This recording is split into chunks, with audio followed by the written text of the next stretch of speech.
안녕하세요. 이진선입니다. 저를 처음 보시는 분들이 감기에 걸렸냐고 물어보시는데 저는 감기에 걸린 게 아니라 목소리가 잘 나오지 않는 연축성 발성장애라는 병에 걸렸거든요. 그래서 그런 약점을 보완하기 위해서 찾았던 대안이 글쓰기인데요. 브런치에 글을 쓴 지 2달 만에 제가 썼던 글이 굉장히 바이럴이 말이 된 경험이 있어요. 그래서 그것이 제가 일하는 분야의 업계 사람들한테 많이 알려지면서 저는 그냥 평범한 에이전시 디자이너였는데 제 이름을 그리고 제 글의 제목을 알게 되는 사람들이 많아진 거죠. 퍼블리에서 칼럼 기고 제안이 들어오기도 하고 브런치북에서 1년에 한 번씩 개최하는 공모전에서 대상도 수상을 하게 돼서 그걸 통해서 출판사에서 출간 제안을 하셨고요. 책을 출간하는 일까지 경험하게 됐습니다. 오늘의 신인류는 이진선, 2020년 브런치북 대상, 퍼블릭 칼럼 기고, 14년차 디자이너.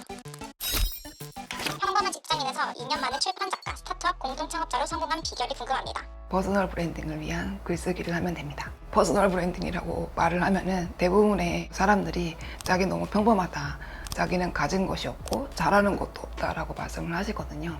제가 말하는 퍼스널 브랜딩의 의미는 불특정 다수를 대상으로 유명해지는 것이나 인플루언서가 되는 걸 말하는 게 아니고요. 내가 누구인지 사람들한테 알리는 목적의 글쓰기라고 할 수가 있거든요. 자신의 커리어를 개발하고 자기가 일하는 분야에서 존재감을 갖는 것을 의미합니다. 이력서를 쓰거나 경력계획서를 쓸 때 눈에 보이는 가시적인 수치로 증명할 수 있는 스펙이나 경험들을 쓰기를 강요를 당하잖아요. 근데 사실 조직에 들어와서 일을 할 때는 눈에 보이지 않는 그 사람이 가지고 있는 무형의 자산들이 굉장히 많은데, 예를 들면 어떤 것을 맡았을 때 끝까지 해내는 책임감, 꾸준함, 다른 사람과 소통하는 능력이라던가 일을 잘하게 만드는 데 반드시 필요한 요소들이거든요. 근데 그런 것들을 잘하는 사람들이 이력서나 자기소개서나 경력기술서에 몇 가지 단어나 말로 증명하기가 너무 어렵잖아요. 내 안에 있는 보이지 않는 역량들을 글이라는 도구를 통해서 증명할 수 있는 수단으로 활용을 할 수가 있어요. 그런 글을 쓰려면 어떻게 해야 하나요?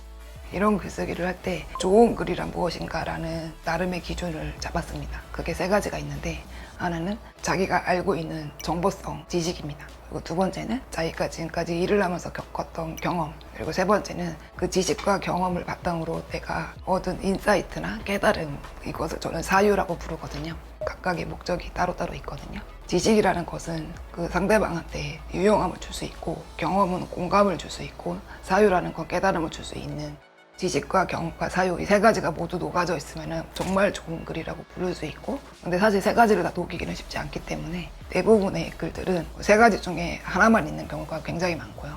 자기 경험만 서술을 할 경우에는 내가 오늘 뭐 했다 라는 것으로만 끝나게 되잖아요. 보는 사람이 공감을 할 수는 있지만 유용감을 얻어가기는 어려운 거죠. 정보성 글만 쓰면은 사람들이 거기 공감을 하기가 어렵고 너무 글이 딱딱해지는 경향이 있고요. 다른 사람이 한 말을 가져와서 쓰는 경우가 많기 때문에 자기만의 글이라고 말하기 어려울 수가 있어요. 그리고 사유라는 것은 앞에 경험이나 지식이 있을 때 뒤에 붙이는 것이기 때문에 만약에 있다고 하면 굉장히 추상적이고 어떤 말을 하는지 사람들이 알아듣기 어려운 경우들이 있는 거죠.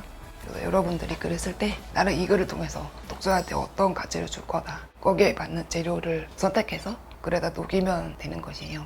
또 하나 말씀드리고 싶은 거는 온라인에 글을 쓴다는 거, 반드시 독자가 있다는 것을 의미를 하는 거잖아요. 그 글을 읽은 사람의 시간이 아깝지 않을 수 있게 그런 글을 써야 하는 의무를 가지고 있다고 할 수가 있어요. 가장 많이 받는 질문 중에 하나가 주제를 정할 때 내가 쓰고 싶은 글이랑 사람들이 원하는 글이 다르다, 어떤 글을 써야 하느냐라고 물어보시는데, 퍼스널 브랜딩을 위한 글쓰기를 하고 싶다면 반드시 내가 쓰고 싶은 글이랑 사람들이 읽고 싶어하는 글의 교집합을 찾아야 합니다. 사람들이 좋아하는 주제를 어떻게 찾을 것인가라는 고민이 들 때는 서점에 가보시기를 권해요. 오프라인 서점에 가면은 사람들이 관심 있어 하는 주제의 책들을 모아놓은 매대들이 있거든요. 내가 일하는 분야의 책들이 모여있는 곳에 가면은 어떤 주제의 책들이 나와 있는지를 전반적인 지도를 그려볼 수 있어서 오프라인 서점에 가기를 권장을 하고 있고요. 또 하나는 요즘에 뉴스레터들이 굉장히 많이 발행이 되고 있잖아요. 내가 일하는 분야에서 좋은 아티클들을 모아서 제공해주는 뉴스레터들이 반드시 있을 텐데, 뉴스레터들을 다 읽지는 않더라도 어떤 주제의 것들을 다루고 있는지를 제목이라도 지속해서 한 일정 기간 동안 꾸준히 보다 보면은 내가 일하는 분야에서 사람들이 관심 있어 하는 것에 대해서 어느 정도 감을 잡으실 수 있을 거예요. 그 중에서 내가 쓸 수 있는 것이 무엇인지를 생각해 보는 게 좋다고 생각을 하고 있습니다.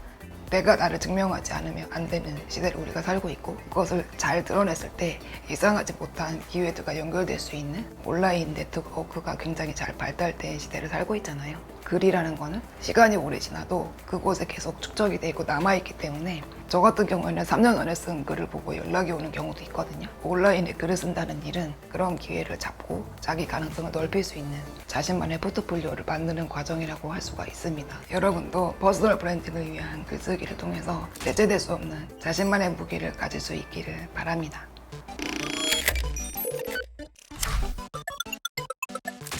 저는 불과 2년 전만 해도 하나의 직업을 가진 사람이었거든요. 근데 지금은 동시에 4가지 일을 하는 사람이 되었습니다. 지금 상태가 정말 안정적인 것인가에 대해서 좀 돌아볼 필요가 있을 것 같아요.